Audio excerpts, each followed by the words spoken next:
During the will reading, my father ripped the document into pieces, chuckling as the flames consumed what he believed to be his final hurdle.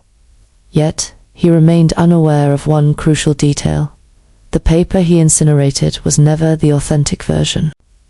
My name is Dinina Grace Dalton. I'm 35 years old, a civil engineer, a mother, and, it seems, the sole heir to a legacy my father never thought I was worthy of. My return to my hometown wasn't about revenge. I came back because my grandfather, the only person who ever truly saw me, not as a failure, but as someone deserving of worth, had passed away. If you've ever been underestimated, dismissed by those who should have lifted you up, or simply want to witness a quiet strength dismantle a lifetime of lies, then like this video and subscribe to my channel.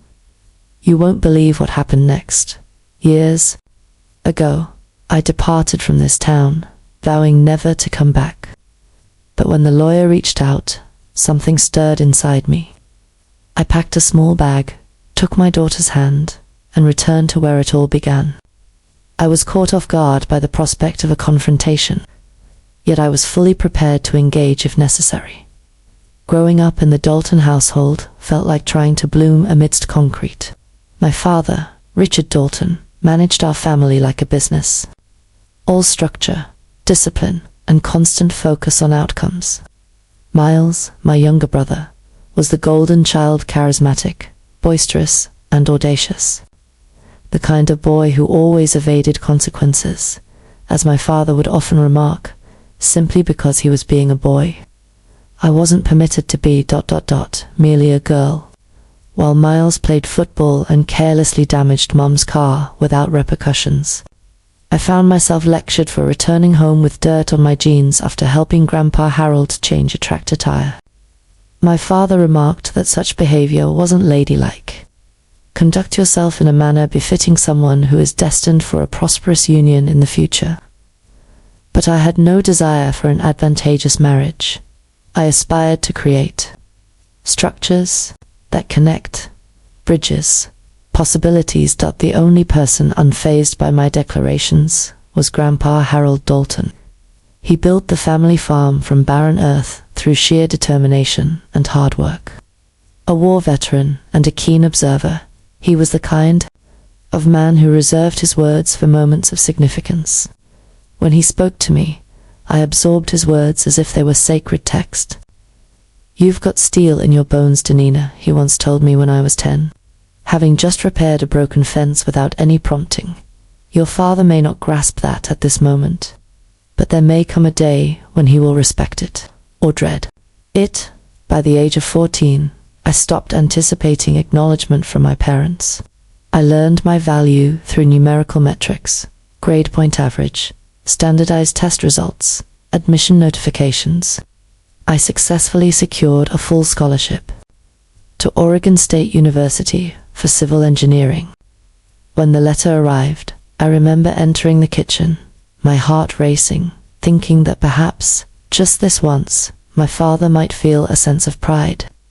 He read the first line, glanced up at me, and remarked, "So, you're planning to build roads for a living?" Then he returned to his newspaper. I didn't shed tears in his presence. I didn't scream. That evening, I walked to my grandfather's farm. I found him on the porch, swaying softly as twilight enveloped the fields. I presented him with the letter. He read it at a measured pace, then meticulously folded it away. "I always knew you were destined to create more than just walls," he remarked, tapping my chest. "You are on the path to creating a fulfilling life, a feat for which no individual can claim ownership." That marked the final summer I spent on the farm. The following year, I gathered my belongings and left without saying goodbye to my father or Miles. I owed them nothing. The only item I brought from home was a small wooden box that my grandfather entrusted to me before I left. He instructed me to open it whenever I needed a reminder of my true self. I didn't open it. Not yet. College embodied a unique blend of liberation and solitude. Having finally escaped that house, I found myself distanced from my father's chilling silences and Miles' indifferent smirks. Yet, this newfound freedom often brought with it a silence that resonated far too loudly at times. I found myself without a place to call home, without a mother to consult for recipes, and a father to seek guidance from. Each month, a letter would arrive in my small mailbox, penned in the meticulous, consistent handwriting that was unmistakably my grandfather's. No, dear Dinina, let's avoid lengthy paragraphs. A brief note penned on luxurious, cream-hued stationery. Continue to create, even when your efforts go unnoticed. Bricks transform into homes through the continuous act of stacking. A wise woman's initial error lies in the assumption that she requires anyone's approval. Honor does not always announce itself with a loud voice. At times, it is simply about completing what you have begun. I stored those letters in a shoebox, beneath my bed, during challenging moments in my coursework, or when I felt overlooked among a multitude of students whose parents attended family weekend. I would turn to his words. They served as a reminder of my origins and, crucially, the direction in which I was moving. Miles never reached out, and my father never called. I encountered a family friend who informed me that Miles had withdrawn from community college to help his father manage the land and rental properties. It seems Grandpa's farm was being leased out in segments. I didn't ask for details. I had no desire to know. I chose to concentrate on shaping my own future. I graduated in the top 5% of my class, secured a position at a design firm in Portland immediately, and rented a cozy studio apartment by the water. My possessions were few, yet I found tranquility. Upon discovering my unplanned pregnancy at the age of 28, I remained calm despite being unmarried, though I was certainly not unloved. I had simply recalculated. My daughter, June, became the cornerstone of my existence. I never informed her father. It wasn't out of malice, but because he simply didn't factor into the situation. When I sent a brief note to Grandpa, I mentioned, "Her name is June. 7 pounds, 3 ounces, I trust. You take pride in this achievement." A package arrived for me, but there was no accompanying letter. A meticulously hand-carved wooden horse, perfectly sized for June's petite hands to hold. That night, tears streamed down my face. It wasn't due to my solitude, but rather the fact that someone continued to remember me, still believed that I hadn't disappeared. For many years, existence unfolded in a state of tranquility. I dedicated myself to work, nurtured June, repaired my own sink, and shared bedtime stories. I created the type of home I always longed for. One unforgettable Monday morning, an envelope arrived, representing Dalton, Grey Legal Services. It was slender and unremarkable. I nearly discarded it among the heap of junk mail. Yet, a part of me hesitated. My fingers quivered as I unsealed it. To Ms. Dinina G. Dalton, it is with deep sorrow that we announce the passing of Mr. Harold Dalton. As the executor of the estate, we kindly request your presence at the formal reading of the will, which is scheduled for Thursday at 2 p.m. at our main office in Kershaw County. My knees buckled beneath me. I remained seated on the kitchen floor for an extended period, the crumpled letter resting in my lap, while the clock ticked steadily in the background. He had departed. The sole individual who truly made me feel acknowledged, and I knew. I realized that returning was imperative. The journey back to Kershaw County seemed to stretch on far longer than it actually did. June occupied the back seat, her legs swinging gently as she hummed softly to the rhythm of the road. At 7 years old, she was bright, observant, and perhaps a bit too clever for her own good. "Will we be visiting Grandpa soon?" she inquired once, her eyes wide as they reflected in the rearview mirror. I paused momentarily. "Not quite, my dear," I replied softly. "He has departed, but we will take the time to bid him farewell." Following that moment, she fell silent.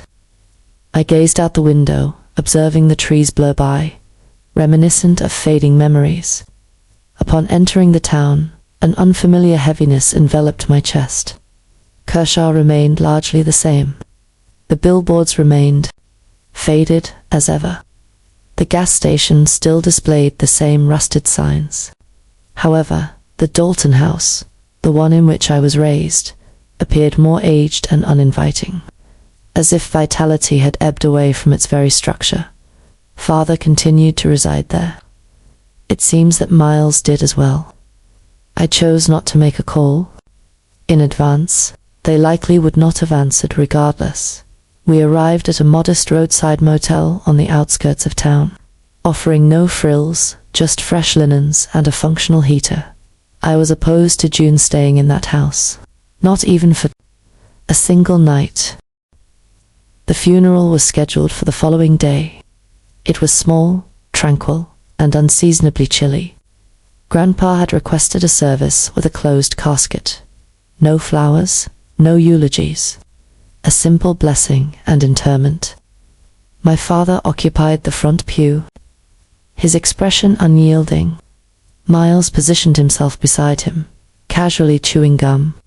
Neither of them acknowledged my entrance. They completely disregarded my presence. However, I noticed their eyes flicker when June grasped my hand and murmured, "Is that them?" "Indeed," I responded. "That is your grandfather. Your uncle as well." We departed shortly after the burial. I brought June to the diner that Grandpa cherished. She placed an order for pancakes. I gazed at my coffee, scarcely taking a sip.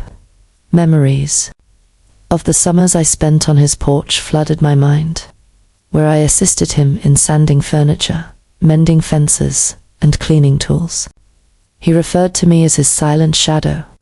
I found myself pondering who might occupy that porch now, or if it would merely decay under the sun's relentless rays.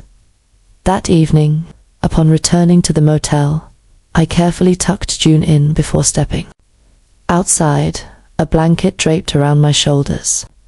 The stars that adorned the sky above Kershaw remained unchanged, chilly, remote, yet oddly reassuring. The will reading is scheduled for tomorrow. I had refrained from contemplating what, if anything, Grandpa might have bequeathed to me. Perhaps only the letters. A watch could be a suitable option. Perhaps nothing at all. Yet, a portion of my being, the resilient aspect that Grandpa always recognized, sensed that something profound was on the horizon. He once conveyed to me that legacies extend beyond mere structures or financial assets. They are bestowed upon those who have sacrificed for a cause that remains unseen by others. I had bled, silently, incessantly. Thus, he was fully aware of the precise location to establish his legacy. The law office was nestled within a historic brick structure on Main Street, flanked by a shuttered bakery and a hardware store exhibiting signs of wear with its peeling paint. I arrived 10 minutes ahead of schedule, June's petite hand securely clasped in my own. Her gaze swept across the surroundings, yet she remained silent. She must have perceived the heaviness that lingered in the atmosphere. The receptionist offered a constrained smile and gestured toward the conference room. "They have already entered," she stated. Indeed, they were. Upon entering, I discovered my father positioned at the head of the elongated oak table, clad in his customary navy blazer, his expression marked by a familiar scowl. Miles reclined next to him, rhythmically tapping his fingers on a leather portfolio, attempting to project an air of significance. Neither of them recognized my presence once more.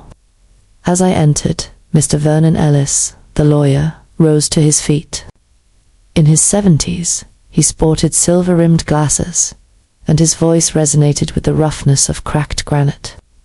"Miss Dalton, please take a seat," he said. I found myself seated opposite my father. June took a seat next to me, her legs swinging gently, as quiet as a whisper. Mr. Ellis cleared his throat with a deliberate pause. We have convened today to conduct the reading of the last will and testament of Harold J. Dalton, which was duly dated and notarized on April 11th of the previous year. In this document, Mr. Dalton delineates the allocation of all assets, encompassing real estate, savings, investments, and personal belongings. My heartbeat resonated in my ears. The atmosphere in the room became hushed. Mr. Ellis proceeded. To my son, Richard Dalton, and my grandson, Miles Dalton, I bequeath my love and my heartfelt prayers, hoping that they will one day recognize the profound importance of honesty. To my beloved granddaughter, Dinina Grace Dalton, I bequeath the entirety of my estate. My father's fist struck the table with force. I can't believe this is happening. Ellis remained unperturbed. The family residence, agricultural land, all financial accounts, and treasured heirlooms are included. Miles sat upright, his mouth agape. All of it. He uttered a croak. I remained quiet, not from shock, but rather because a part of me had anticipated it. My father sprang to his feet. She departed. She left this family behind. She is no longer a Dalton. That will is utterly false. I instinctively extended my hand toward June, and her small fingers intertwined with mine. This is not feasible. My father emitted a low growl directed at Ellis. She exerted control over him. He was nourished by tales. My father was advanced in age. Perplexed, this is not valid. It is entirely legal. Mr. Ellis responded with composure. Executed in the presence of 2 witnesses, and duly notarized. A physician verified Mr. Dalton's mental capacity before the signing took place. However, my father was not paying attention. With a fierce expression, he extended his arm across the table, seized the will from Ellis' grasp, and marched purposefully toward the fireplace in the corner. "Dad, please don't," Miles said, his voice lacking conviction. However, the moment had passed. My father raised the document above the flames, locking his gaze onto mine. His eyes blazed with a depth of emotion that transcended mere anger. "Do you believe this will have any impact?" He expelled a sharp spit. "This paper holds no significance." He cast the will into the flames. It ignited immediately. Orange. Embers ascended gracefully, reminiscent of playful spirits in flight. My father turned back to the room, laughter erupting from him loud, bitter, and triumphant. I remained unperturbed. I refrained from screaming. I simply smiled. I possessed knowledge that he was unaware of. The document he just incinerated was never the authentic version. My father's laughter resonated through the conference room. With the force of a hammer, Miles let out a nervous chuckle beside him, attempting to bask in the glow of triumph. The charred remnants of paper disintegrated into ash within the fireplace, curling reminiscent of withered leaves. "Do you observe that?" My father spoke, his tone sharp and filled with a sense of superiority. "Without documentation, there is no intention. I am indifferent to any tactics you may attempt to employ. Vernon, this matter has reached its conclusion."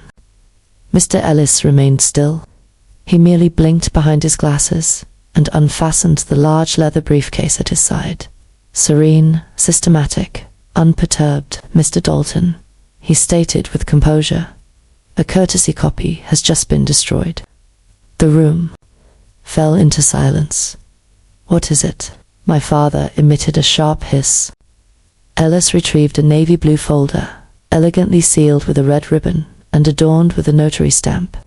He placed it delicately on the table before me, yet his eyes remained fixed on my father. "This document," he stated, "is the original will, duly notarized, filed, witnessed, sealed, and registered with the state." Miles ceased to smile. My father's face drained of color. He regarded the folder as though it were a ticking bomb. It appears you may be engaging in a bit of deception. Ellis' voice became steely. Negative, sir. Should you attempt to interfere once more, I will proceed with filing an injunction for will destruction and obstruction. I remained motionless, June still grasping my arm, her eyes filled with astonishment. Ellis shifted his gaze toward me.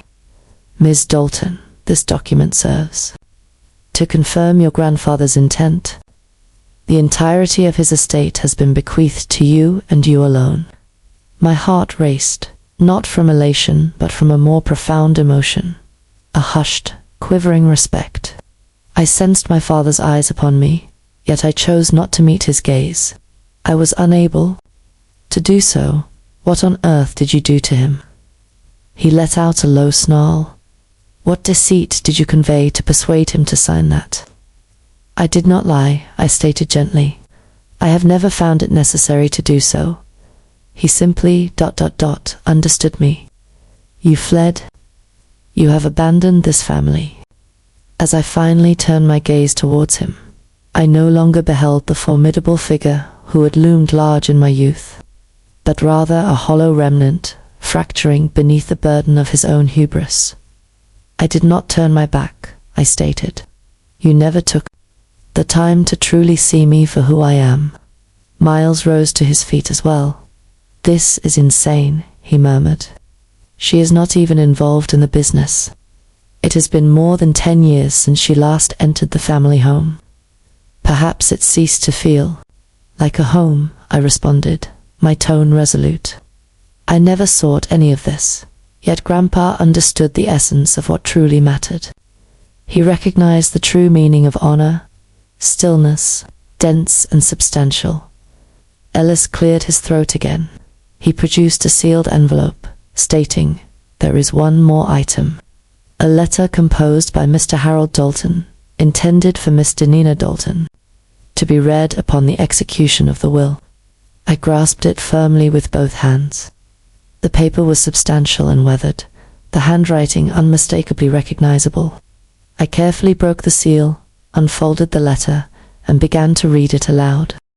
My beloved Dinina, if you are perusing this, it signifies that I have ultimately set aside my tools for good. I long to see your expression at this very moment.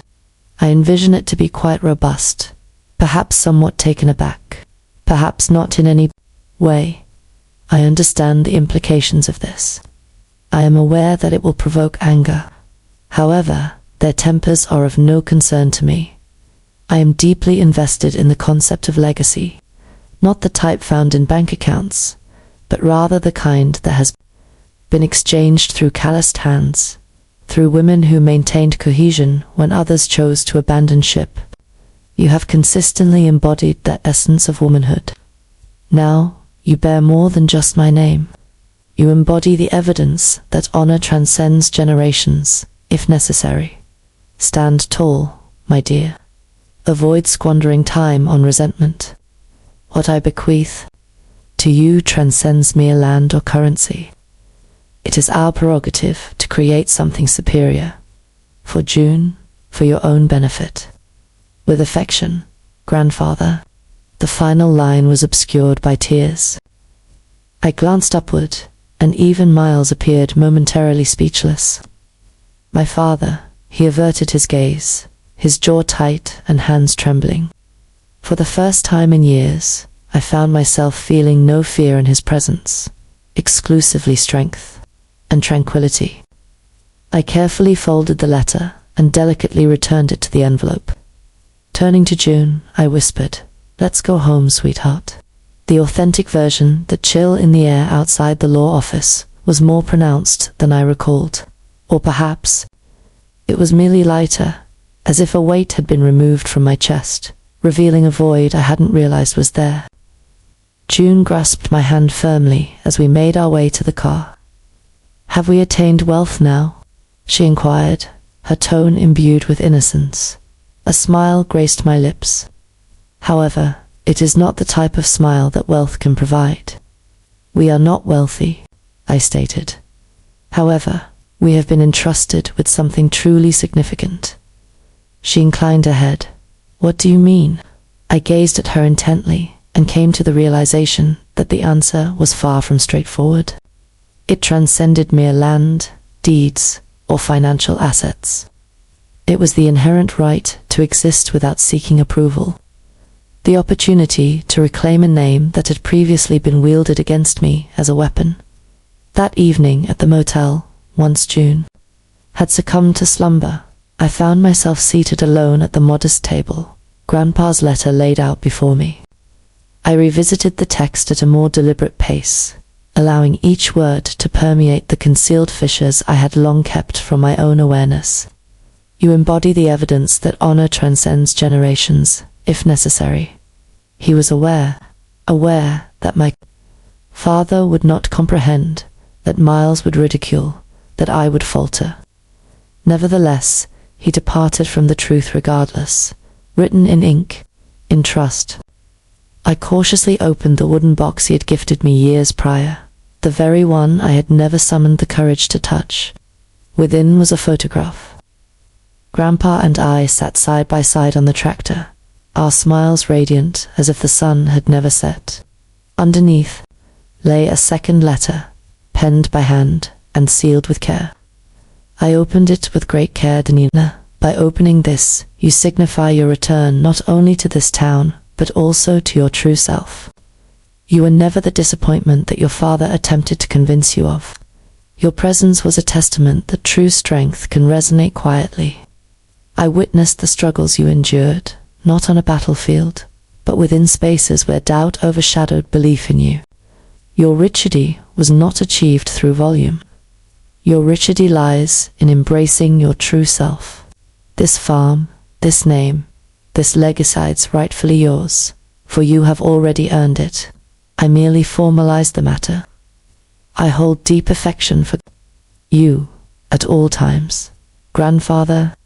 I carefully folded the second letter, my hands trembling, pressed it against my chest, and murmured, "Thank you."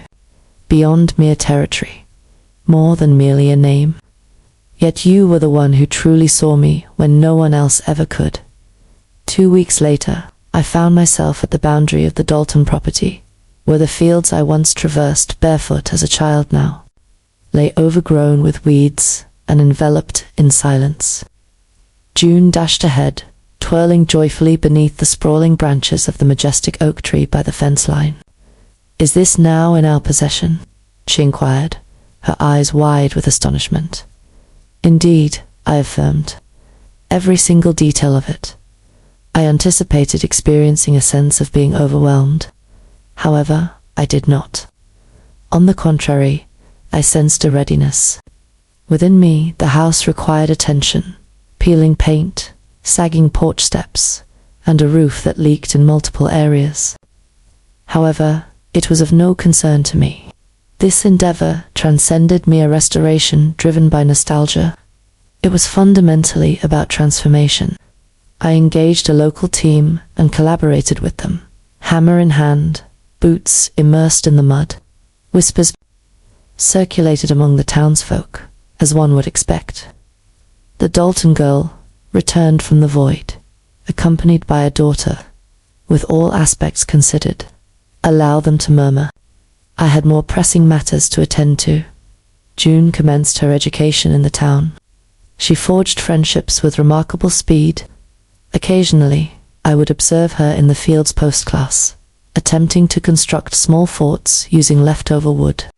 One afternoon, she declared with a sense of pride and a sheen of sweat, "I am going to build a castle." "You already live in one," I replied, gently brushing her hair from her face. "The shed in the back, where Grandpa once stored his tools, I transformed into a writing space." I positioned both of his letters in a frame above the desk. Upon the shelves, I arranged the books he had once perused: antique manuals, wartime narratives, horticultural diaries. One afternoon, I discovered an old horseshoe buried behind the barn, corroded, distorted, yet remaining intact. I meticulously cleaned it and mounted it on the front door, albeit upside down, not by chance. In remembrance, I have not accessed the funds in the accounts. Not at this time. I aspired to embrace the lifestyle that my grandfather embodied. Authentic, intentional, appreciative. There were days when I felt his absence intensely. Yet, June would interject with a question about fence posts or remind me to check the weather before painting. And in those moments, I could hear his voice echoing through hers. Serene, absolutely. Consistent. Our existence extended beyond merely residing on Grandpa's land. We were deeply engaged in it. With each passing day, the Dalton name transformed from a scar into a seed. Autumn gracefully enveloped the landscape. The fields shimmered under the afternoon sun, while the gentle breeze wafted the aromas of autumn leaves and wood smoke through the air. June and I settled onto the porch swing, enveloped in a time-worn quilt. She enjoyed a cup of cocoa. The final letter from Grandpa rested in my lap. She gazed up at me. Will Grandpa return someday? I gently shook my head, a soft smile gracing my lips. No, darling, but he never truly departed either. She paused to reflect. Is it because we reside here now? We live as he instructed, with our heads held high, our hands engaged, and our hearts receptive. June extended her hand toward the frame positioned beside the door, the one that bore Grandpa's quote intricately carved into its surface. She delicately traced each word with her slender finger. Honor transcends generations when necessary. Do you believe I will forego it? She inquired. I pressed my lips gently against the crown of her head. I believe you will take it further than any of us ever could. Later that evening, once she had retired for the night, I stepped out onto the porch by myself. The stars above Kershaw gleamed with a newfound intensity, their coldness more pronounced, yet I found no fear in their presence any longer. Within my chest there existed neither bitterness nor resentment, only a serene sense of fullness. The residence belonged to me. The territory belonged to me. However, the true legacy was never quantified in property or financial assets. It was through the unwavering support of a man who had faith in me, even when others did not, and in the resolve to achieve all that they claimed I could not. Sometimes, the greatest inheritance isn't money or land, but the strength to claim your true self. If you've walked a lonely path to find your worth, I hope my story empowers you. Thank you for watching. If this resonated with you, please like and share this video, and subscribe for more tales of resilience and unexpected legacies. Remember, your honor is yours to claim.